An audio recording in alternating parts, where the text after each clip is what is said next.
Bismillah. Welcome to my YouTube channel. आज की इस वीडियो में हम सी टेट मैथ्स का क्वेश्चन पेपर सॉल्व करने वाले हैं जो कि 2 फरवरी 2023 को हुआ था। ओके, सी टेट का जो पेपर 1 है इसमें आके मैथ्स से 30 सवालात पूछे जाते हैं, जिसमें से 15 सवाल आके मेथोडोलॉजी से पूछे जाते हैं और बाकी जो 15 सवाल हैं वो आके जो मैथ्स का कंटेंट है उससे होते हैं। ओके, देखो आज की जो शिफ्ट है मतलब 2 फरवरी 2023, इसमें आगे तकरीबन सारे सवालात आसान थे सिवाय 2-3 को छोड़ के। ओके, क्वेश्चन पेपर को सॉल्व करने से पहले इस बार का जो सीटेट का एग्ज़ाम है इससे रिलेटेड इन्फॉर्मेशन देख लेते हैं। देखो इस बार का जो सीटेट का एग्ज़ाम है या के 17वां एडिशन है, मतलब 17वीं मरतबा आके ये जो सीटेट का एग्ज़ाम है या के कंडक्ट करवाया जा रहा है। ओके, और इस बार का जो एग्ज़ाम है या के ऑफलाइन मोड है। ऑफलाइन मोड मतलब पेन पेपर। ओके, आपको एक OMR शीट दी जाएगी और आपको वहाँ पर आके बबलिंग करना पड़ेगा। ओके, आपको वहाँ पर आके ऑप्शंस पे बबलिंग करना पड़ेगा। और इस बार का जो एग्ज़ाम है ये कब से स्टार्ट होने वाला है, कब से शुरू होने वाला है बोले तो 20 अगस्त 2023 से शुरू होने वाला है। ओके, देखो इस वीडियो के नीचे डिस्क्रिप्शन में एक लिंक है, उस लिंक के ज़रिए आप सीटेट के प्रीवियस ईयर के पेपर्स आप डाउनलोड कर सकते हैं। ओके, देखो ये जो हमारा सीटेट का एग्ज़ाम है या कि पहले ऑफलाइन हुआ करता था, फिर बीच में आके इसको ऑनलाइन कर दिया और फिर से आके इसे ऑफलाइन कर दिया है। ओके, आज का जो पेपर है मतलब 2 फरवरी 2023 का पेपर है या कि ऑनलाइन पेपर है और इसी को आज हम सॉल्व करने वाले हैं। ओके, देखो ये जो सीटेट का एग्ज़ाम है बाईलिंगुअल होता है। बाईलिंगुअल मतलब दोनों लैंग्वेजेस में आपको क्वेश्चंस देखने को मिलते हैं। ओके, पहले आके ऊपर आपको इंग्लिश में दिया जाएगा क्वेश्चन, फिर वही क्वेश्चन आके आपको नीचे आके हिंदी में दिया जाएगा। ओके, देखो इस वीडियो में मैंने आके सिर्फ इंग्लिश में ही सवालात लिए हैं और हिंदी का जो पोर्शन है इसे मैंने काट दिया है ताकि आप लोगों को क्वेश्चंस अच्छे से दिखाई दे और आप लोगों को क्वेश्चन अच्छे से समझ में आए। ओके, देखो ये रहा पहला सवाल। पहला सवाल क्या है, which of the following is third place when the following numbers are arrange in ascending order. देखो ये जो सवाल है हमसे क्या बोल रहा है बोले तो ये जितने भी नंबर्स यहाँ पर दिए हैं इन नंबर्स को हमें आके असेंडिंग आर्डर में लिखना है। असेंडिंग आर्डर मतलब सबसे पहले आके छोटा नंबर है, लास्ट में आके बड़ा नंबर है। ओके, तो ये जितने भी नंबर्स हैं इसे आके पहले हमें असेंडिंग आर्डर में लिखना है। उसके बाद जो तीसरा बड़ा नंबर है, जो थर्ड प्लेस में जो नंबर आता है उसे आके हमें फाइंड आउट करना है और वही हमारा आंसर है। ओके, देखो सबसे पहले इन नंबर्स को हम एक जगह नीट से लिख लेंगे, उसके बाद आके असेंडिंग ऑर्डर में जोड़ेंगे। ओके,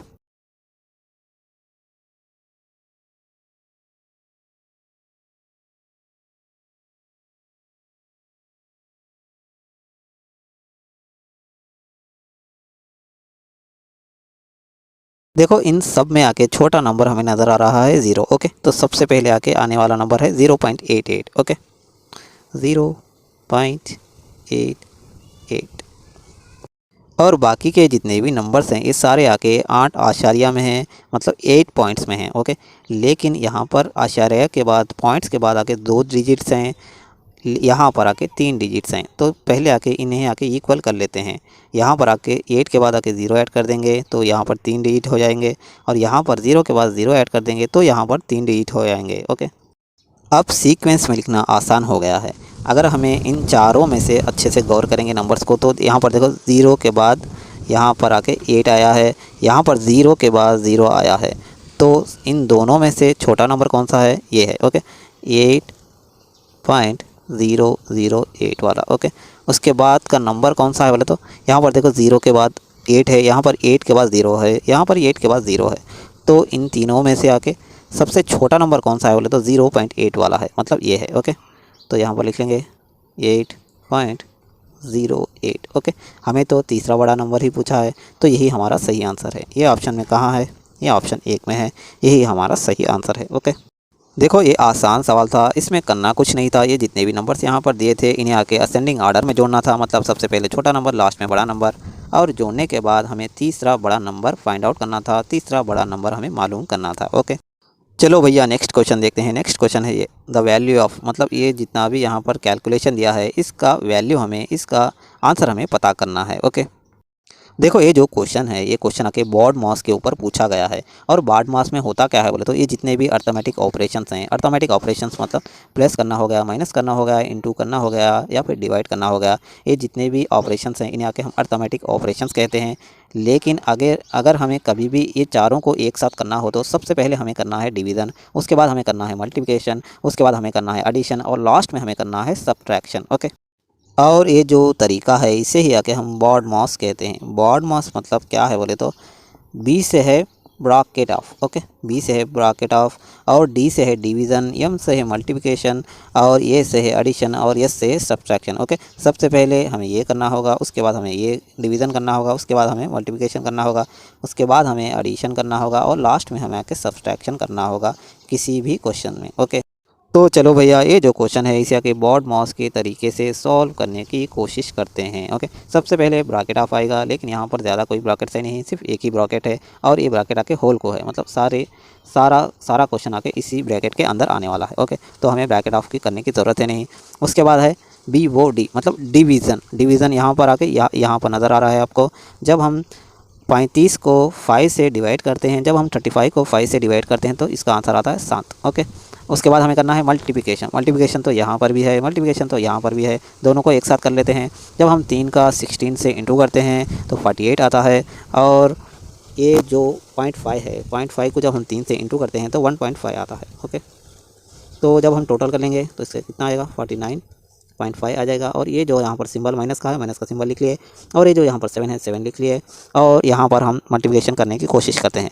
यहाँ पर 3 का जब 13 से हम इंटू करेंगे तो 39 आ जाएगा, और इसी तरह से जब 3 का हम 0.5 में इंटू करते हैं तो 1.5 आ जाएगा। जब हम इसे ऐड करते हैं तो 40.5 आ जाएगा। लेकिन इससे पहले जो सिंबल क्या है, माइनस का सिंबल है, माइनस का सिंबल लिख लेते हैं। ओके, अगर हम गौर करेंगे तो यहाँ पर -7 है, यहाँ पर आके -40.5 है, तो इन दोनों को हम जमा कर लेंगे तो क्या आएगा -7 -40.5 को जब हम जमा कर लेंगे तो -47.5 आ जाएगा। ओके, इन दोनों को जमा कर लिए। ओके, उसके बाद ये जो प्लस का है, प्लस का ऐसे ही लिख लेते हैं -49.5। ओके, जब हमने इसमें से ये माइनस कर देंगे तो आंसर आ जाएगा 2। ओके, 49.5 में से 47.5 को हम माइनस कर देंगे तो आंसर आ जाएगा 2।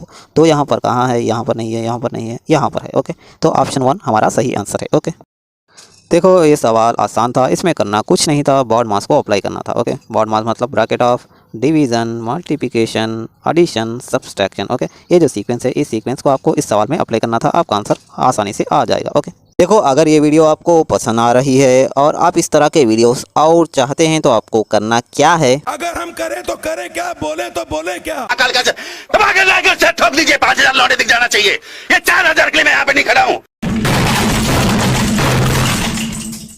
चलो भैया नेक्स्ट क्वेश्चन करते हैं। नेक्स्ट क्वेश्चन है ये, देखो यहाँ पर 2 फ्रैक्शंस आपको नज़र आ रहे हैं, इन दोनों का हमें आके एडिशन करना है। ओके, इन दोनों का हमें एडिशन करना है। ओके, देखो वो ये बिल्कुल आसान क्वेश्चन है, इसे आके हम सिंपली आके बहुत आसानी से करेंगे। जिसे आके फ्रैक्शंस का एडिशन करना नहीं आता वो आके गौर से देखेंगे। देखो सबसे पहले ये जो नंबर्स हैं, ये नंबर्स को इसी तरह से लिख लेते हैं। Okay, 2/5 plus 3/4। ओके, उसके बाद हमें करना क्या है बोले तो क्रॉस मल्टीप्लिकेशन करना है। इसका इससे इंटू कर देंगे और इसका इससे इंटू कर देंगे, और फिर इन दोनों का हम इंटू कर देंगे तो हमारा आंसर आ जाएगा। सबसे पहले करना क्या है, 4 का 2 से इंटू कर देंगे तो आ जाएगा 8। जब हम 5 का 3 से इंटू कर देंगे तो आ जाएगा 15, और जब हम 4 का 5 से इंटू कर देंगे तो आ जाएगा 20। ओके, जब हम 15 को 8 से जोड़ देंगे तो आ जाएगा 23, और ये जो 20 है 20 को इसी तरह से लिख लेंगे। ओके, उसके बाद यहाँ पर ये जो आंसर है, यहाँ पर आंसर आपको कहीं पर भी नज़र नहीं आ रहा है। ऐसा क्यों है बोले तो ये जो 23/20 है, इसे आके सिंप्लीफाई किया गया है, तो इसे हम भी सिंप्लीफाई कर सकते हैं आसानी से। देखो यहाँ पर ये जो 23/20 है, इसे आके हम इस तरह से लिख सकते हैं 1 + 3/20। ओके, जब हम इससे इंटू कर देंगे तो आ जाएगा 20, और ये जो 3 है 3 को ऐसे ही लिख लेंगे, और ये जो डिवाइड में बाय में जो 20 है इसे इस तरह से लिख लेंगे। ओके, तो भी हमारा आंसर आने वाला है 23/20। ओके, ये भी सही है और ये भी सही है, लेकिन ये आके हमारे ऑप्शन में दिया गया है। हमारे ऑप्शन में ये कहाँ है, यहाँ पर है। ओके, तो ऑप्शन 3 हमारा सही आंसर है। ओके, देखो ये सवाल भी आसान था, इसमें करना कुछ नहीं था, इसका इससे इंटू कर देना था, इसका इससे इंटू कर देना था, फिर इन दोनों का इंटू कर देना था और थोड़ा सा सिंप्लीफाई कर लेना था, हमारा आंसर आ जाएगा। ओके, चलो भैया नेक्स्ट क्वेश्चन देखते हैं। नेक्स्ट क्वेश्चन है ये, the difference between the place value of 5 in 259031 and the phase value of 3 in 37089 is. देखो ये जो सवाल है, इस सवाल में हमसे क्या पूछा जा रहा है बोले तो ये जो यहाँ पर नंबर है, इस नंबर में से ये जो 5 है, 5 की प्लेस वैल्यू हमें मालूम करना है। उसके बाद ये जो यहाँ पर नंबर है, इस नंबर में से ये जो 3 है, 3 की हमें आके फेज़ वैल्यू मालूम करना है। फिर उन दोनों का डिफरेंस हमें मालूम कर लेना है और वही हमारा आंसर है। ओके, देखो ये जो सवाल है प्लेस वैल्यू और फेज़ वैल्यू के ऊपर पूछा गया है। सबसे पहले हम ये जानने की कोशिश करते हैं कि ये जो प्लेस वैल्यू और ये फेज़ वैल्यू आखिर है क्या। ओके, देखो सबसे पहले हम ये समझते हैं कि ये जो फेज़ वैल्यू है इसे किस तरह से निकालते हैं। ओके, हमारे एग्ज़ाम में अगर हमें ये सवाल पूछ लिया 1 2 3 4 ये नंबर दे दिया और हमसे इसमें से 2 की फेज़ वैल्यू हमें बताना है, तो फेज़ वैल्यू ऑफ 2 इसका आंसर क्या होगा। और इसी तरह से ये जो हमें नंबर दे दिया एग्ज़ाम में और इस नंबर में से हमें फेज़ वैल्यू ऑफ 4 बताना है, जो 4 की फेज़ वैल्यू है वो बताना है। तो हमें इसे कैसे करेंगे, देखो हमें करना कुछ भी नहीं है। जब भी हमारे एग्ज़ाम में फेज़ वैल्यू पूछ ले, जब भी हमारे एग्ज़ाम में शक्ल की वैल्यू पूछ ले, देखो फेज़ मतलब शक्ल। ओके, शक्ल कभी भी बदलती नहीं, तो बिल्कुल इसी तरह से ये यहाँ पर नंबर कितना भी बड़ा क्यों ना हो, यहाँ पर नंबर कितना भी छोटा क्यों ना हो, हमें इससे कोई भी फ़र्क नहीं पड़ता। अगर हमारे एग्ज़ाम में फेज़ वैल्यू ऑफ 2 पूछ लेता है तो इसका आंसर 2 हो जाएगा। अगर हमारे एग्ज़ाम में फेज़ वैल्यू ऑफ 4 पूछ लेता है तो इसका आंसर 4 हो जाएगा। अगर हमारे एग्ज़ाम में फेज़ वैल्यू ऑफ 3 पूछ लेता है तो हमारा आंसर 3 हो जाएगा। ओके, जो भी यहाँ पर ऑफ के बाद नंबर आपको नज़र आएगा वही इसका आंसर होगा। देखो फेज़ वैल्यू मतलब जो आपको शक्ल से नज़र आ रही है यहाँ पर। ओके, जो भी यहाँ पर नंबर आपको नज़र आएगा वही इसका आंसर होगा, चाहे यहाँ पर नंबर कितना भी बड़ा क्यों ना हो या फिर यहाँ पर जो नंबर है वो कितना भी छोटा क्यों ना हो, इससे कोई भी फ़र्क नहीं पड़ता। जो भी ऑफ के बाद आपको नंबर नज़र आएगा वही इसका आंसर होगा। ओके, तो इस सवाल में हमें क्या पूछा गया है, तो फेज़ वैल्यू ऑफ 3 पूछा गया है, तो फेज़ वैल्यू ऑफ 3 क्या होगी, 3 ही होगी। ओके, देखो यहाँ पर ये जितना भी बड़ा नंबर क्यों ना हो, यहाँ पर फॉर एग्जाम्पल 1 मिनट, देखो यहाँ पर कितना भी बड़ा नंबर क्यों ना हो इससे कोई फ़र्क नहीं पड़ता। जो भी हमें फेज़ वैल्यू अगर पूछ लेता है तो वही इसका आंसर हो जाएगा। ओके, फेज़ वैल्यू ऑफ 3 इसका आंसर भी 3 ही है। ओके, चलो भैया आप समझते हैं कि जो प्लेस वैल्यू है इसे आके किस तरह से निकालते हैं। देखो हमारे एग्ज़ाम में ये नंबर दिया है और इस नंबर में से हमें आके 5 की प्लेस वैल्यू बताना है। ओके, तो हमें सबसे पहले इसे किस तरह से करेंगे बोले तो जो भी राइट हैंड साइड से यहाँ पर आके ये जो नंबर हमें नज़र आ रहा है वो आके एज इट इज़ लिख लेंगे। ओके, फर्स्ट आके 1 लिख लेंगे, उसके बाद 3 लिख लेंगे, उसके बाद 0 लिख लेंगे, उसके बाद 9 लिख लेंगे, उसके बाद 5 लिख लेंगे, उसके बाद 2 लिख लेंगे। जो भी यहाँ पर नंबर दिया है वो नंबर को लिख लिए। तो हमें आके 5 की प्लेस वैल्यू बताना है, तो सबसे पहले आके ये 5 लिख लेंगे और उसके बाद ये जितने भी यहाँ पर नंबर है इससे राइट हैंड साइड में ये जितने भी नंबर हैं इसे आके हम 0 0 कर देना है। ओके, 9 को हम 0 कर देंगे, 0 को 0 कर देंगे, 3 को 0 कर देंगे और 1 को 0 कर देंगे। तो यही हमारा आंसर आ गया है। ये जितना भी बड़ा नंबर है इस नंबर में से 5 की प्लेस वैल्यू क्या है बोले तो 50,000 है। ओके, देखो प्लेस वैल्यू निकालना बहुत आसान है, इसमें करना कुछ भी नहीं है। जो भी हमें नंबर दिया गया है उस नंबर के जो भी राइट हैंड साइड में जितने भी डिजिट क्यों ना हो इन सारे डिजिट को हमें आके 0 कर देना है। देखो यहाँ पर देखो 5 को एज इट इज़ लिख लेकर यहाँ पर जितने भी नंबर्स हैं इन राइट हैंड साइड में उन सारे नंबर्स को 0 कर देंगे। ओके, 9 को हम 0 कर देंगे, 0 को 0 कर देंगे, 3 को 0 कर देंगे, फिर 1 को 0 कर देंगे। तो यही आके इसका आंसर है, क्या है, 50,000 है। ये जो इतना बड़ा नंबर है इस नंबर में से 5 की जो प्लेस वैल्यू है वो आके 50,000 है। ओके, लेकिन हमारे एग्ज़ाम में तो सवाल क्या पूछा है, ये जो फेज़ वैल्यू और ये जो प्लेस वैल्यू है इसका डिफरेंस पूछा है। मतलब इन दोनों को हमें आके तफरीक करना होगा, इन दोनों को हमें माइनस करना होगा। जब हम 50,000 में से -3 कर देंगे तो हमारा आंसर क्या होने वाला है बोले तो 50,000 - 3, तो हमारा आंसर क्या होने वाला है, यहाँ पर आके 7 आ जाएगा, यहाँ पर आके 9 आ जाएगा, यहाँ पर 9 आ जाएगा, यहाँ पर 9 आ जाएगा, यहाँ पर आके 4 आ जाएगा। ओके, तो यही हमारा आंसर है। ओके, 4,997 यही हमारा सही आंसर है। ओके, चलो भैया नेक्स्ट सवाल देखते हैं। नेक्स्ट क्वेश्चन है ये 1/5 of the trees in a garden are mango trees, half of the trees are Ashoka trees and the remaining trees are neem trees. If the number of neem trees is 12, how many mango trees are there in the garden? इस सवाल में हमसे क्या बोला जा रहा है बोले, देखो 1/5 of the tree in a garden are mango trees. इसका मतलब क्या है, 1/5 मतलब 1/5 1/5 जो ट्रीज़ हैं, ये जो गार्डन में जो ट्रीज़ हैं ये आके कौन से ट्रीज़ हैं बोले तो मैंगो ट्रीज़ हैं कहते। ओके, उसके बाद क्या बोल रहा है बोले तो हाफ ऑफ द ट्रीज़ और अशोका ट्रीज़। मतलब क्या है, हाफ मतलब 1/2। ओके, हाफ मतलब 1/2, 1/2 जो ट्रीज़ हैं वो आके कौन से ट्री हैं बोले तो अशोका ट्रीज़ हैं कहते। ओके, उसके बाद क्या बोल रहा है बोले तो remaining trees are neem trees. Okay, और इसके अलावा जितने भी जो ट्रीज़ बचे हैं रिमेनिंग ट्रीज़ वो सारे आके क्या है बोले तो नीम ट्रीज़ हैं कहते, नीम के झाड़ हैं कहते। ओके, उसके बाद क्या बोल रहा है बोले तो if the number of Neem trees is 12, मतलब ये जो नीम के झाड़ हैं, ये जो नीम के ट्रीज़ हैं, इसकी वैल्यू आके 12 बोला गया है। और इसमें हमसे क्या पूछ रहा है बोले तो how many mango trees are there in the garden. ये जो मैंगो ट्रीज़ हैं गार्डन में या के कितने हैं बोल के हमसे सवाल में पूछा गया है। ओके, चलो भैया इस क्वेश्चन को सॉल्व करते हैं। देखो सबसे पहले जो जो क्वेश्चन में इन्फॉर्मेशन दी गई है उसे आके एक जगह लिख लेते हैं। ओके, सबसे पहले हमें क्या बोला गया है बोले तो 1/5 जो ट्री हैं वो गार्डन में वो आके मैंगो के हैं बोल के बोला है। ओके, बिल्कुल इसी तरह से हाफ ऑफ द ट्री मतलब 1/2 जो ट्री हैं गार्डन में वो आके अशोका के हैं बोल के बोला है। बिल्कुल इसी तरह से ये जो जितने भी रिमेनिंग ट्रीज़ हैं वो ट्रीज़ आके नीम के हैं और उसकी वैल्यू आके 12 दी गई है। और हमसे आके ये जो total number of mango trees है इसके बारे में पूछा गया है। ओके, देखो ये जो 1/5 है ये आके रेशो है ना कि मैंगोज़ की वैल्यू है। ओके, 1/5 का क्या मतलब है बोले तो हर 5 में से एक जो झाड़ है गार्डन के अंदर वो आके मैंगो का है बोल के बोला है। बिल्कुल इसी तरह से हर 2 में से एक जो झाड़ है गार्डन के अंदर वो आके अशोका का है बोल के बोला है। ओके, तो यहाँ पर तो हर 5 में से एक का कंपैरिजन किया है, यहाँ पर हर 2 में से एक का कंपैरिजन किया है। तो यहाँ पर जो डिनोमिनेटर्स हैं 5 हैं और 2 हैं। तो सबसे पहले आके हमें आके इस सवाल को करने के लिए ये जो डिनोमिनेटर्स हैं 5 और 2 इन दोनों को इक्वल करना पड़ेगा। ओके, देखो डिनोमिनेटर्स को इक्वल करना आसान है। देखो ये जो फ्रैक्शन है इस फ्रैक्शन में हमें करना क्या है बोले तो ये जो डिनोमिनेटर है इससे आके ऊपर और नीचे दोनों जगह इंटू दे देना है। बिल्कुल इसी तरह से ये जो फ्रैक्शन है इस फ्रैक्शन में ये जो डिनोमिनेटर है इसका आके ऊपर और नीचे दोनों जगह इंटू दे देना है। ओके, देखो वो कैसे करते हैं मैं आपको करके बताता हूँ। सबसे पहले ये जो फ्रैक्शन है वो लिख लेंगे 1/5 ऑफ गार्डन ट्रीज। ओके, ये जो फ्रैक्शन है इस फ्रैक्शन को हम आके ये जो डिनोमिनेटर है इससे आके ऊपर और नीचे दोनों जगह इंटू देना है। ओके, अब देखो इसका आंसर आएगा 2 एकम 2, 2 पंजे 10। Okay, 2/10 of garden trees are mango trees.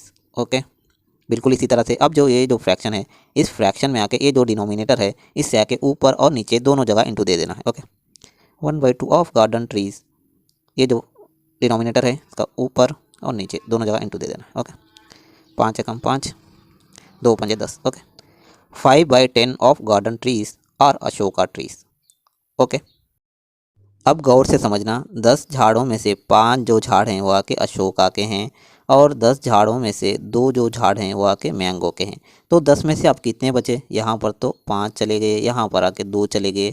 तो 5 और 2 को 10 में से निकालने पर कितना बचता है, 3 बचता है। ओके, तो रिमेनिंग जो ट्रीज़ हैं रिमेनिंग जो झाड़ हैं वो आके नीम के ट्रीज़ हैं और वो आके 3 यूनिट है। ओके, 3 यूनिट आके हमारे पास नीम के झाड़ हैं। ओके, लेकिन हमारे क्वेश्चन में आके ये जो नीम के झाड़ हैं उसकी वैल्यू डायरेक्ट दी है, उसकी वैल्यू दी है 12। ओके, तो हमें 3 की वैल्यू जब 12 दी है तो 1 की वैल्यू हम आसानी से पता कर सकते हैं। 1 की वैल्यू हम किस तरह से पता करेंगे बोले तो ये जो 3 यूनिट की वैल्यू हमने 12 दी है तो 1 की वैल्यू पता करने के लिए इससे डिवाइड कर देंगे। ओके, 3 एकम 3 चौक। ओके, तो 1 यूनिट की वैल्यू 4 झाड़ हैं। ओके, तो यहाँ पर 2 यूनिट की वैल्यू कितने झाड़ होंगे, 2 × 4 तो 8 हो गए। ओके, तो ये आके मैंगो ट्रीज़ हैं। ओके, अब हम 5 यूनिट की वैल्यू भी पता कर सकते हैं। 5 यूनिट की वैल्यू आके 1 यूनिट की वैल्यू 4 है तो 5 यूनिट की वैल्यू होगी 20। ओके, 20 ये जो झाड़ हैं ये आके अशोका के हैं। ओके, अब देखो हमारे सवाल में कुछ भी पूछेगा तो हम आसानी से बता सकते हैं। हमारे सवाल में क्या पूछा है, हाउ मेनी मैंगो ट्रीज, तो मैंगो ट्रीज कितने हैं यहाँ पर 8 हैं। Okay, total number of mango trees 8 है। अगर हमें अशोका ट्रीज़ के बारे में पूछ लेता तो अशोका ट्रीज़ कितने हैं, 20 हैं। ओके, तो total number of Ashoka trees आके 20 हैं। और ये जो नीम के ट्रीज़ हैं इसकी वैल्यू तो ऑलरेडी दे दी है 12। ओके, तो जब हम इन तीनों को ऐड कर देंगे तो total number of trees in the garden में कितने झाड़ हैं बोले तो 40 झाड़ हैं। ओके, हमें मैंगो के झाड़ पूछा है, मैंगो के झाड़ कितने हैं, 8 हैं। अगर अशोका के झाड़ पूछ लेता तो 20 होते। अगर हमें नीम के झाड़ पूछ लेता तो इसका आंसर होता 12। ओके, तो हमसे एग्ज़ाम में क्या पूछा है ये देखना है। हमसे एग्ज़ाम ने हाउ मेनी मैंगो ट्रीज पूछा है तो इसका आंसर है 8। ओके, देखो ये जो आंसर्स हैं इन आंसर्स को हम वेरीफाई भी कर सकते हैं। देखो वो कैसे बोले तो हाफ ऑफ द ट्रीज और अशोका ट्रीज, मतलब जितने भी गार्डन में झाड़ हैं उन झाड़ों में से ये जो अशोका के झाड़ हैं वो आके हाफ हैं बोल के बोला है। ओके, मतलब यहाँ पर अगर 40 है तो यहाँ पर 20 होना चाहिए। ओके, क्योंकि 40 का हाफ ही तो है 20, तो ये हमारा सही आंसर है। देखो हमसे क्या बोला है, 1/5 ऑफ गार्डन ट्रीज और मैंगो। देखो टोटल गार्डन में कितने ट्रीज हैं, 40 हैं, तो 1/5 मतलब इसका 5वां हिस्सा, 40 का जब हम 5वां हिस्सा करेंगे तो कितना आएगा, 5 कम 5 अटे 40, तो यही तो है आंसर, यही तो हमारा आंसर है। हमसे क्या पूछा गया, total number of mango trees, जो कि 8 है। ओके, चलो भैया नेक्स्ट क्वेश्चन देखते हैं। नेक्स्ट क्वेश्चन है ये, 3 brands of pen A, B, C are available in pockets of 5, 6 and 12 respectively. If a shopkeeper wants to buy equal number of pens of each brand, what is the minimum number of pockets of each brand he should buy? देखो इस सवाल में हमें क्या बताया जा रहा है बोले तो, कोई 3 ब्रांड्स हैं कहते पेन्स के ए बी सी के नाम से। ओके, तो सबसे पहले हम ये जो ब्रांड्स के नेम हैं वो लिख लेते हैं। Okay, brand A, brand B and brand C. Okay, और इनके कोई पेन्स के पैकेट्स हैं कहते। ओके, तो पैकेट्स भी यहाँ पर लिख लेते हैं, PACKET। Okay, packets. और ये क्या बोल रहा है बोले तो, ये जो ब्रांड ए है, ब्रांड ए के हर एक पैकेट में आके 5 पेन हैं कहते। ओके, ब्रांड ए का जो हर एक पैकेट है उसमें आके 5 पेन हैं कहते, और ब्रांड बी का जो हर एक पैकेट है इसमें आके 6 पेन हैं कहते। और इसी तरह से ये जो ब्रांड सी है, ब्रांड सी के हर पैकेट में आके 12 पेन हैं कहते। ओके, देखो आगे सवाल में क्या बताया जा रहा है बोले तो, if a shopkeeper wants two by equal number of pains of each brand, what is the minimum number of packets of each brand he should buy. अगर हमारा ये जो शॉपकीपर है इन तीनों में सेम नंबर ऑफ पेन्स को ख़रीदना चाहता है तो इसे आगे कितने पैकेट्स को ये ख़रीदना पड़ेगा हर एक ब्रांड के। ओके, देखो ये जो हमारा शॉपकीपर है इसे इक्वल नंबर ऑफ पेन्स चाहिए हर एक ब्रांड के। इसका मतलब है क्या बोले तो, यहाँ पर जो नंबर है, यहाँ पर जो नंबर है और यहाँ पर जो नंबर है इसे आके सेम चाहिए। अगर ये बंदा ए के एक पैकेट को ख़रीदता है तो इसे 5 आते हैं, तो बिल्कुल इसी तरह ये जो हमारा शॉपकीपर है अगर 2 पैकेट्स को ख़रीदता है तो इसे 10 पेन्स आ जाएंगे। और इसी तरह से ये जो हमारा शॉपकीपर है बी के एक पैकेट को ख़रीदने पर जब 6 पेन्स आते हैं तो बी के 2 पैकेट्स को ख़रीदने पर इसे आके 12 पेन आ जाएंगे। बिल्कुल इसी तरह से सी के एक पैकेट को ख़रीदने पर इसे आके 12 पेन आए हैं, तो सी के 2 पैकेट्स को ख़रीदने पर इसे 24 पेन आएंगे। लेकिन ये जो हमारा शॉपकीपर है इसे ऐसा भी नहीं चाहिए, यहाँ पर कहीं 10 है, कहीं पर 12 है, कहीं पर 24 है, इसे आके हमारे शॉपकीपर को ये नहीं चाहिए। हमारे शॉपकीपर को क्या चाहिए बोले तो, यहाँ पर जो नंबर है, यहाँ पर जो नंबर है, यहाँ पर जो नंबर है इसे आके इक्वल होना चाहिए। तो ऐसे में ये जो हमारा शॉपकीपर है इसे कितने पैकेट्स को ख़रीदना पड़ेगा हर एक ब्रांड के, ये हमसे सवाल में पूछा गया है। ओके, देखो इस सवाल में हमें कुछ भी नहीं करना, इन तीनों का एलसीएम ले लेना है, फिर जो भी एलसीएम आता है उसे आके हर एक पैकेट में मौजूदा पेन हैं उन पेन से डिवाइड कर देना है, हमारा आंसर आ जाएगा। देखो वो कैसे, यहाँ पर देखते हैं। देखो ब्रांड ए के हर पैकेट में 5 पेन हैं, ब्रांड बी के हर पैकेट में 6 पेन हैं, ब्रांड सी के हर पैकेट में 12 पेन हैं। सिंपली हमें करना क्या है, इन तीनों का हमें एलसीएम ले लेना है। ओके, 5, 6 और 12 का एलसीएम। ओके, ये किस तरह से लेते हैं इसे आके बच्चा जानता है। देखो सबसे पहले हमें करना क्या है बोले तो, जो भी प्राइम नंबर दिख रहा है उसे आके सेट कर लेते हैं। इन तीनों में प्राइम नंबर आके 5 है, तो जब यहाँ इन 5 में से 5 को जब हम कॉमन निकालते हैं यहाँ पर 1 बचता है, यहाँ पर कोई 5 नहीं है तो 6 का 6 लिख लेंगे, यहाँ पर आके कोई भी 5 का फैक्टर नहीं है तो 12 लिख लेंगे। ओके, उसके बाद दूसरा प्राइम नंबर हम निकालते हैं, कोई 3 निकालते हैं। ओके, 3 एक प्राइम नंबर है, इसे आके कॉमन निकालते हैं। 1 में तो 3 नहीं है, लेकिन ये जो 6 है, 6 में आके 2 मरतबा 3 आता है। ओके, और ये जो 12 है, 12 में आके 4 मरतबा 3 आता है, 3 चौक 12। ओके, उसके बाद ये जो 2 है, 2 को हम कॉमन निकाल लेते हैं, यहाँ पर 1 का 1 आ जाएगा, यहाँ पर 2 में एक ही बार 2 है तो यहाँ पर 1 लिख लेंगे। यहाँ पर जो 4 है, 4 में आके 2 मरतबा 2 आता है तो 2 यहाँ पर लिख लेंगे। अब सिंपली हमें करना क्या है, ये जो 2 है 2 को भी हम साइड निकलेंगे, तो अब इन तीनों का जब हम इंटू कर देंगे तो हमारा एलसीएम आ जाएगा। ओके, सिंपली हम आके इन कॉमन फैक्टर्स का इंटू कर देना है, हमारा एलसीएम आ जाएगा। देखो 5 × 3 × 2 × 2। ओके, 2 दूगे 4, 4 पंजे 20, 20 त्रिक 60। ओके, तो एलसीएम हमारा 60 है। ओके, ये जो 60 है ये आके एलसीएम है। ओके, अब जो एलसीएम आया है इस एलसीएम को ये जो ब्रांड के हर एक पैकेट में जो पेन्स हैं उससे आके इसका डिवाइड कर देना है। देखो ये के हर पैकेट में 5 पेन हैं, तो ये जो 60 है, 60 को 5 से हम डिवाइड करना पड़ेगा। 5 एकम 5 12। ओके, तो ये जो ब्रांड है ये ब्रांड के इसे 12 पैकेट्स को ख़रीदना पड़ेगा 60 पेन को ख़रीदने के लिए। ओके, बिल्कुल इसी तरह से बी के हर पैकेट में 6 पेन्स हैं, तो इसे सिंपली आके ये जो 60 है, 60 को आके 6 से हम डिवाइड कर देते हैं। ओके, 6 एकम 6 10 है। ओके, तो बी के 10 पैकेट्स को ख़रीदना पड़ेगा 60 पेन्स को ख़रीदने के लिए। ओके, बिल्कुल इसी तरह से ये जो सी है, सी में आके हर पैकेट में आके 12 पेन से, तो यहाँ पर 12 लिख लेते हैं।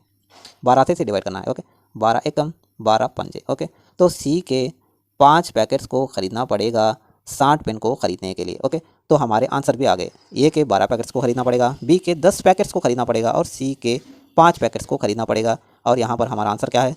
ये आके 12 है, बी आके 10 है और सी आके 5 है। यही हमारा सही आंसर है। ओके, देखो ये सवाल बहुत सारे लोगों को टफ लग रहा होगा। देखो ये सवाल टफ नहीं है, इसमें सिंपली हमें करना क्या था बोले तो इन तीनों का एलसीएम लेना था, 5 का, 6 का और 12 का। इन तीनों का जब हम एलसीएम लेते हैं तो इन तीनों का एलसीएम कितना आता है? 60 आता है। ओके, और उसके बाद हमें करना क्या था बोले तो ये जो एलसीएम है इस एलसीएम को डिवाइड करना था हर एक नंबर से। ओके, जब हम 60 को 5 से डिवाइड करते हैं तो 12 आएगा, और इसी तरह से जब हम 60 को 6 से डिवाइड करते हैं तो यहाँ पर 10 आएगा। इसी तरह से जब हम 60 को 12 से डिवाइड करते हैं तो यहाँ पर 5 आएगा। ओके, यही है हमारा आंसर, 12 10 5, 12 10 5। ओके, इतना सिंपल था। चलो भैया नेक्स्ट क्वेश्चन देखते हैं। हमारा नेक्स्ट क्वेश्चन है ये, the number of minutes in 20 days is equal to number of seconds in dash 5 hours, 6 hours, 7 hours या फिर 8 आवर्स। देखो इस सवाल में हमसे क्या बोला गया है बोले तो ये जो 20 दिन के अंदर जितने भी मिनट्स होते हैं वही नंबर आके इक्वल है कहते किसके? ये जो जितने भी ऑप्शन में आपको हावर्स दिए हैं उसके, और ये जो सेकंड्स है उसके। ओके, देखो इसे किस तरह से करना है बोले तो इसे कुछ भी नहीं करना, जो भी यहाँ पर दिया है वो लिख लेना है। ओके, यहाँ पर क्या दिया है? 20 दिन दिया है तो 20 डेज लिख लेंगे। उसके बाद करना क्या है? हर डे में कितने आवर्स होते हैं? 24 आवर्स होते हैं, 24 घंटे होते हैं। ओके, उसके बाद हर 1 घंटे में कितने मिनट्स होते हैं? 60 मिनट्स होते हैं। सिंपली हमें करना क्या है? इन तीनों का इंटू कर देना है। Okay, 20 into 24 into 60 minutes. Okay, ये जो नंबर है ये आके इक्वल है कहते इन चारों को जब हम सेकंड में कन्वर्ट करते हैं उससे। ओके, तो चलो भैया ये जो हावर्स हैं इन हावर्स को हम सेकंड्स में कन्वर्ट करते हैं और देखते हैं कि ये जो नंबर है ये नंबर आके किसका इक्वल होता है। ओके, सबसे पहले 5 आवर्स को सेकंड्स में कन्वर्ट करते हैं। ओके, देखो 5 आवर्स में आके 5 का 5 लिख लें और हर एक आवर में आके हर एक घंटे में आके 60 मिनट होते हैं। ओके, बिल्कुल इसी तरह से 5 का 5 लिख लें, यहाँ पर 60 लिख लें और हम जानते हैं कि हर एक मिनट में 60 सेकंड होते हैं। ओके, तो ये आके 5 आवर्स को हम सेकंड्स में कन्वर्ट कर दिए। बिल्कुल इसी तरह से 6 आवर्स को भी हम सेकंड्स में कन्वर्ट कर सकते हैं। 6 इंटू 60 इंटू 60 सेकेंड्स। 7 आवर्स को भी इसी तरह से कन्वर्ट कर लेते हैं। 7 इंटू 60, 60 इंटू 60 सेकेंड्स। बिल्कुल इसी तरह से 8 आवर्स को भी हम सेकेंड्स में कन्वर्ट कर लेते हैं। 8 into 60 minutes into 60 seconds. Okay, अब हमें देखना है कि इन चारों में से कौन सा नंबर आके इसके इक्वल है। ओके, देखो हमारा जो आंसर है वो आके 20, 24 और 60 होना चाहिए।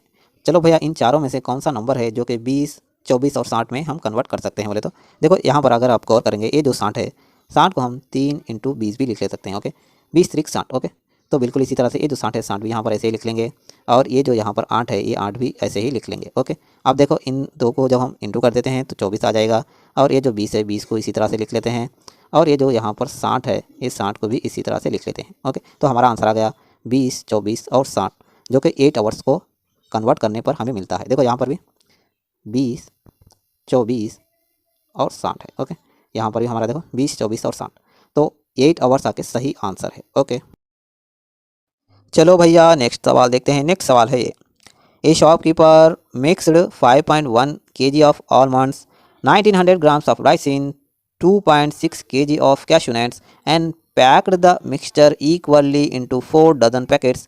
What is the weight of in grams of each packet? देखो इस सवाल में क्या बोला गया है बोले तो ये जो शॉपकीपर है इसने क्या किया है बोले तो 5.1 kg ऑफ आलमंड्स को इसने मिक्स किया है किसके साथ? 1900 ग्राम्स ऑफ रेसिन के साथ और इसी तरह से 2.6 kg ऑफ कैशूनट के साथ। ओके, जब ये तीनों का जब ये कोई मिक्सचर बनाया है इस मिक्सचर को इसने आके 4 डजन पैकेट्स में बांटा है। 4 डजन पैकेट्स मतलब 4 इंटू 12 पैकेट्स मतलब 48 पैकेट्स में इसने ये जो मिक्सचर है इस मिक्सचर को डाला है। ओके, अब इसने क्या सवाल पूछा है बोले तो ये जो ईच पैकेट है हर पैकेट का इसे आके वेट बताना है, वज़न बताना है, वो भी ग्राम्स में। ओके, देखो जब हमसे आंसर आके ग्राम्स में पूछा है तो ये जितने भी केजीस हैं इन केजीस को हम आके ग्राम में कन्वर्ट कर लेते हैं। ओके, 5.1 kg इसका क्या मतलब है बोले तो 5100 ग्राम है। ओके, बिल्कुल इसी तरह से ये जो 1900 ग्राम है ये ग्राम तो ऐसे ही लिख लेंगे और यहाँ पर 2.6 kg से क्या मतलब है बोले तो 2600 ग्राम्स है। ओके, अब सिंपली करना क्या है, इन तीनों को हम ऐड कर देना है। यहाँ पर आके 6 आ जाएगा, यहाँ पर 1 आ जाएगा और यहाँ पर आके 9 आ जाएगा। ओके, तो 9600 ग्राम्स है ये जो हमारा मिक्सचर है। ओके, इस मिक्सचर को हमें आके 48 पैकेट्स में बांटना है। इसका मतलब क्या है बोले तो ये जो यहाँ पर नंबर है इस नंबर को आके 48 से डिवाइड करना है। ओके, जब हम 9600 ग्राम्स को 48 पैकेट्स में डिवाइड करेंगे तो इसका आंसर क्या आएगा, इसका आंसर आएगा 48 एकम 48 दूगे। ओके, और यहाँ पर दो जीरोस हैं वो 2 जीरो को यहाँ पर लिख लेंगे, यहाँ पर ग्राम को ऐसा ही लिख लेंगे। ओके, तो 200 ग्राम्स हमारा सही आंसर है। ये कहाँ पर है, यहाँ पर है। Okay, option A is the right answer. Okay, देखो अगर ये वीडियो आपको पसंद आ रही है और आप इस तरह के वीडियोस और चाहते हैं तो आपको करना क्या है, अगर हम करें तो करें क्या, बोले तो बोले क्या।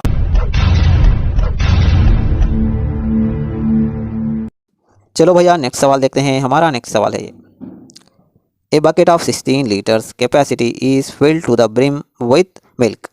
Milk from this bucket is to be transferred into small vessels. A mug filled to the capacity has to be dipped 40 times to completely transfer the milk from the bucket into the vessels. What is the capacity of the mug?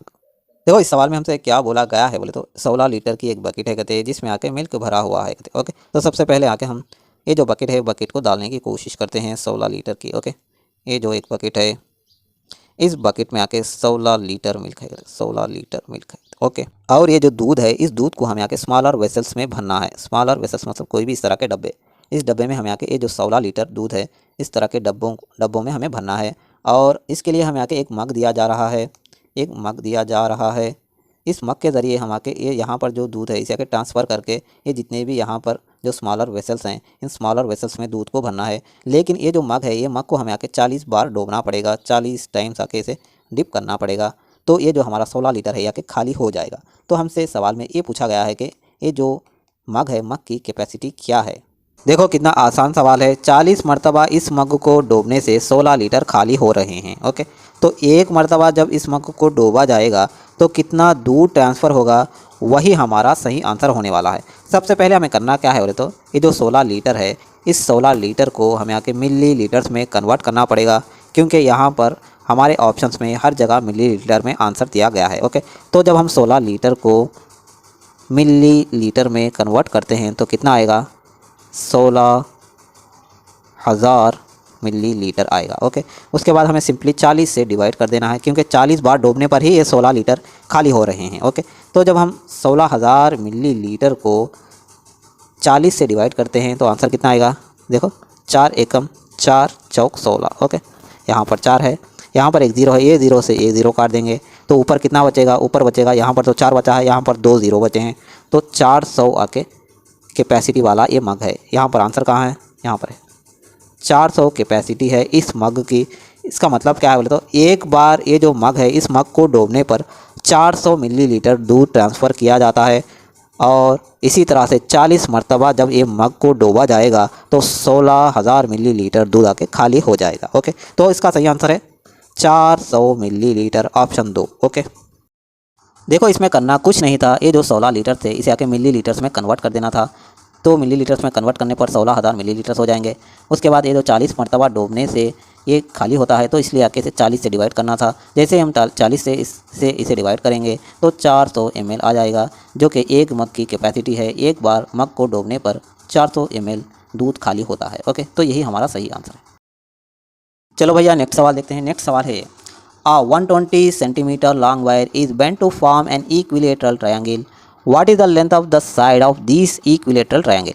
देखो इस सवाल में हमसे क्या बोला गया है बोले तो एक कोई वायर है जिसकी लंबाई आके 120 सेंटीमीटर है। ओके, देखो ये कोई वायर है, इसकी लंबाई आके 120 सेंटीमीटर है। ओके, और इसी वायर से हमें आके एक इक्विलेटरल ट्रायंगल को बनाना है, फॉर्म करना है। इक्विलेटरल ट्रायंगल मतलब जिसके तीनों साइड इक्वल होते हैं, यहाँ भी यहाँ भी यहाँ भी। ओके, और उसके बाद हमें आके ये जो लेंथ है ईच साइड, हर साइड की हमें आके लेंथ बताना है। देखो हम सब जानते हैं कि इक्विलेटरल ट्रायंगल में तीनों साइड बराबर होते हैं, ये भी बराबर होता है, ये भी बराबर होता है और ये भी बराबर होता है। ओके, तो सिंपली हमें करना क्या है बोले तो इक्विलेटरल ट्रायंगल पे तीनों साइड बराबर होते हैं, तो इसलिए आके ये जो यहाँ पर 120 है, ये 120 को जो हम 3 से डिवाइड कर देंगे तो हमारा आंसर आ जाएगा। ओके, 3 एकम 3 चौक, और यहाँ पर जो 0 है वो 0 ऐसे ही लिख लेते हैं और सेंटीमीटर ऐसे ही लिख लेते हैं। ओके, तो हमारा आंसर है 40 सेंटीमीटर। इसकी लेंथ भी 40 सेंटीमीटर है, इसकी लेंथ भी 40 सेंटीमीटर है, इसकी लेंथ भी 40 सेंटीमीटर है। हमारा आंसर है ऑप्शन 2। ओके। चलो भैया नेक्स्ट क्वेश्चन देखते हैं। हमारा नेक्स्ट क्वेश्चन है ये, which of the following statements is true.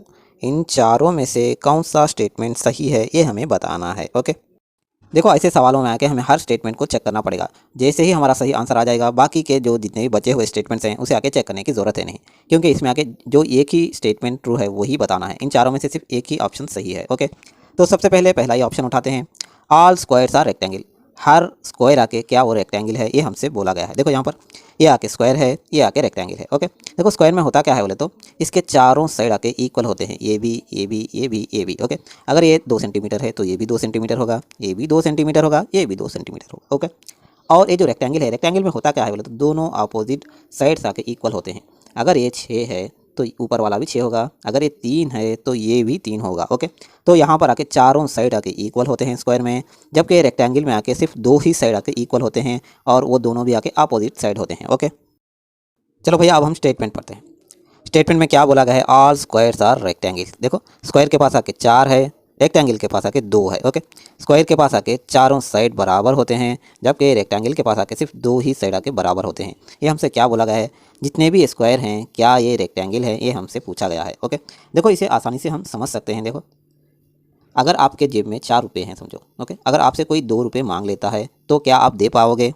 हाँ बिल्कुल दे पाओगे। ओके, आप 4 रुपये आपके जेब में है और आप आके 2 रुपये दे पाओगे तो हाँ भाई ये दे पाओगे, तो ये आंसर सही है, ये स्टेटमेंट सही है। ओके, देखो हमारा पहला ही ऑप्शन सही आ गया है, तो हमें बाकी के जितने भी ऑप्शंस हैं उन्हें चेक करने की ज़रूरत है नहीं, लेकिन फिर भी ऑप्शन 3 पर एक बार नज़र डालते हैं। ओके, देखो ऑप्शन 3 पे गौर करो, ऑल रेक्टेंगल्स आर स्क्वायर। यहाँ के ठीक इसका उल्टा है, यहाँ पर से यहाँ पर हमें बताया जा रहा है कि क्या हम जा सकते हैं। अगर आपके पास जेब में 2 रुपये है और आपको कोई 4 रुपये पूछ लेता है तो क्या आप दे पाओगे? नहीं, आप नहीं दे पाओगे। तो all rectangles are not square ये आके गलत स्टेटमेंट है, ये आके सही नहीं है। ऑलरेडी हमारा सही आंसर आ चुका है। अगर आपके जेब में 4 रुपये हैं, अगर आपसे कोई 2 रुपये मांग लेता है तो आप दे पाओगे। इसका मतलब है क्या, all squares are rectangles. Okay, option 1 हमारा सही आंसर है। चलो भैया नेक्स्ट क्वेश्चन देखते हैं। नेक्स्ट क्वेश्चन है ये, number of degrees in 3 and 1/3 right angle is. देखो हमें डिग्री बताना है किसकी, राइट एंगल की। ओके, राइट एंगल में कितने डिग्री होते हैं? 90 डिग्री होते हैं। लेकिन ये क्या बोल रहा है बोले तो राइट एंगल्स कितने हैं कहते? 3 हैं कहते। तो सबसे पहले यहाँ पर लिख लेंगे 3 × 90। ओके, उसके बाद क्या है, एंड मतलब प्लस, फिर क्या है 1/3 है कहते, 1/3 राइट एंगल, 1/3 राइट एंगल मतलब 90 डिग्री। तो इसका हमें आंसर बताना है। कितना आसान है, देखो 9 त्रिक 270, और जब हम 3 को 90 को 3 से डिवाइड करते हैं तो 30 त्रिक 90। ओके, तो यहाँ पर आके 30 आ जाएगा, और 270 को जब हम 30 को मिला देते हैं तो 300 डिग्री आ जाएगा। यही हमारा सही आंसर है, ऑप्शन 1। ओके, चलो भैया नेक्स्ट क्वेश्चन देखते हैं। देखो देखो यही है, यहाँ पर 90 डिग्री है, यहाँ पर 90 डिग्री है, यहाँ पर 90 डिग्री है। तो जब हम 3 90 डिग्रीज को ऐड करते हैं तो 270 हो जाता है, और फिर आके ये जो एक 90 डिग्री है इसका भी हमें आके 1/3 लेना है। 1/3 90 डिग्री कितना होता है, 3 एकम 30, 3 30, तो यहाँ पर 30 आ जाएगा। और ये जो 30 है, 30 को 270 में हम जब मिला देंगे तो आंसर कितना आ जाएगा, 300 आ जाएगा। ओके, चलो भैया नेक्स्ट क्वेश्चन देखते हैं। नेक्स्ट क्वेश्चन है ये, identify the missing entry in the following pattern. देखो ये जो नीचे नंबर्स हैं यहाँ के एक पैटर्न फॉलो कर रहे हैं, एक सीरीज़ फॉलो कर रहे हैं। ओके, 2 से 4, 4 से 12, 12 से 48, 48 से 240। तो हमें आके ये जो 240 के बाद जो नंबर आ रहा है इसे आके हमें फाइंड आउट करना है नीचे दिए गए नंबरों में से। ओके, देखो जो नंबर्स दिए हैं उसे आके एज इट इज़ लिख लेते हैं। ओके, पहले आके 2 है, बाद में 4 है, बाद में 12 है, बाद में 48 है, बाद में 240 है, और इसके बाद का जो नंबर है वो हमें बताना है। ओके, देखो ये जो सीरीज़ है, ये सीरीज़ में आके 2 से 4 कब बना होगा बोले तो जब हम आके ये जो 2 है, 2 को हम 2 से इंटू देते हैं तो आके 4 बना होगा। बिल्कुल इसी तरह से ये जो 4 है, 4 से 12 कब बना होगा, जब हम ये जो 4 है इस 4 को आके 3 से इंटू देते हैं तो 12 बना होगा। बिल्कुल इसी तरह से ये 12 से 48 कब बना होगा बोले तो ये जो यहाँ पर 12 है, इस 12 को जब हम 4 से इंटू देते हैं तो 48 बना होगा। बिल्कुल इसी तरह से ये जो 48 है, 48 240 में कैसे बना होगा बोले तो ये जो 48 है, 48 को जब हम 5 से इंटू करते हैं तो 240 बना होगा। ओके, तो अब हम 240 को करना क्या है, सिंपली आके 6 से इंटू देना है तो हमारा आंसर आ जाएगा। ओके, जब हम 240 को 6 से इंटू देते हैं तो क्या आता है आंसर, 6 200 जा 1200 एंड 46 जा 240। ओके, तो जब हम इसे आके कैलकुलेशन करते हैं तो 12 2 14, 14 भी 2, 14 भी 4, ओके 1440। ओके, तो हमारा आंसर आ गया 140, यही हमारा सही आंसर कहाँ है, ऑप्शन 3। ओके, देखो ये रीजनिंग का सवाल था, इसमें करना कुछ नहीं था, ये जो सीरीज़ है, ये सीरीज़ को हमें फाइंड आउट करना था कि नेक्स्ट कौन सा नंबर आएगा। ओके, चलो भैया नेक्स्ट सवाल देखते हैं। हमारा नेक्स्ट क्वेश्चन है ये, weekly earnings of 18 workers are given below. देखो ये जितने भी नंबर्स आपको नज़र आ रहे हैं या कि 18 वर्कर्स के हैं। ओके, मतलब 18 आदमियों की नीचे आके कमाई आपको दी गई है यहाँ से यहाँ तक। ओके, और हमें क्या पता करना है बोले तो weekly earning of how many workers is between 3500 and 3750। Okay, देखो हमें इस क्वेश्चन में क्या पता करना है बोले तो ये जो जितने भी ऊपर नंबर दिए गए हैं, इन नंबर्स में से ऐसे कौन से नंबर हैं जो कि 3500 से बढ़ के हैं और 3700 से छोटे हैं, ऐसे नंबर को हमें फाइंड आउट करना है। और टोटल ऐसे कितने नंबर्स हैं ये हमें बताना है। ओके, सबसे पहला नंबर देखते हैं 3720। ये जो नंबर है या कि 3750 से कम है। ओके, तो यह के पहला नंबर हो गया एक। और इसी तरह से ये जो 3640 या कि दूसरा नंबर हो गया, क्योंकि यह के 3500 से बढ़ के है। ओके, तो ये दूसरा नंबर हो गया। और इसी तरह से ये जो यहाँ पर ये आके 3735 या के तीसरा नंबर हो गया। और इसी तरह से ये 3630 या के चौथा नंबर हो गया। और इसी तरह से ये देखो 3710 या के पाँचवा नंबर हो गया। और बिल्कुल इसी तरह से यहाँ पर देखो 3650 या के छठवां नंबर हो गया। ओके, और उसके बाद हमें देखना है, उसके बाद नीचे आ जाते हैं। नीचे देखो यहाँ पर पेन चेंज कर लेते हैं, 3580 या के सातवां नंबर हो गया। ओके, और इसी तरह से यहाँ पर एक और नंबर है देखो 3520। ओके, या कि आठवां नंबर हो गया। ओके, तो टोटल ऐसे कितने नंबर्स हैं जो कि 3500 से बढ़ के हैं और 3750 से कम है बोले तो ऐसे टोटल नंबर आके 8 नंबर्स हैं। तो ऑप्शन 3 हमारा सही आंसर है। ओके, चलो भैया आखिरी सवाल देखते हैं। आखिरी सवाल है ये क्या बोला गया है यहाँ पर आके, ये कोई आइटम्स दिए हैं और यहाँ पर आके सेल्स में रुपीस दिए गए हैं। ओके, और हमें क्या बताना है बोले तो which of the following is not true, इन चारों में से कौन सा सही नहीं है ये हमें बताना है। ओके, देखो हमें आगे चारों ऑप्शंस को चेक करना पड़ेगा, जहाँ पर भी कोई भी गलत ऑप्शन आ जाता है तो वही हमारा आंसर हो जाएगा। ओके, सबसे पहला ऑप्शन उठाते हैं, the sales of dhokla is 1/2 of the sales of biscuit.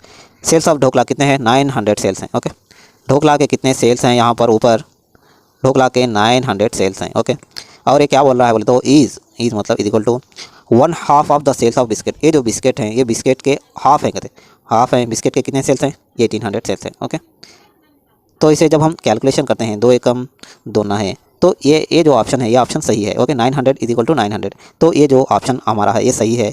लेकिन हमें आके जो गलत ऑप्शन है वो बताना है। ओके, तो हम नेक्स्ट ऑप्शन भी ट्राई करते हैं। देखो सबसे पहले ये जो है ये सब मिटा देते हैं और उसके बाद आके ऑप्शन 2 चेक करते हैं कि ये सही है या नहीं। ओके, ऑप्शन 2 पढ़ के देखते हैं, the sales of bread is 100 less. देखो सेल्स ऑफ ब्रेड के सेल्स कितने हैं, 2600 है। ये आके ब्रेड के सेल्स हैं, ये कितना है, ये कितने कम है, कहते हैं 100 कम है। कहते हैं 100 कम है किससे, sales of biscuits and sales of dhokla. Sales of biscuit कितने हैं, 1800 हैं और सेल्स ऑफ ढोकला कितने हैं, 900 हैं।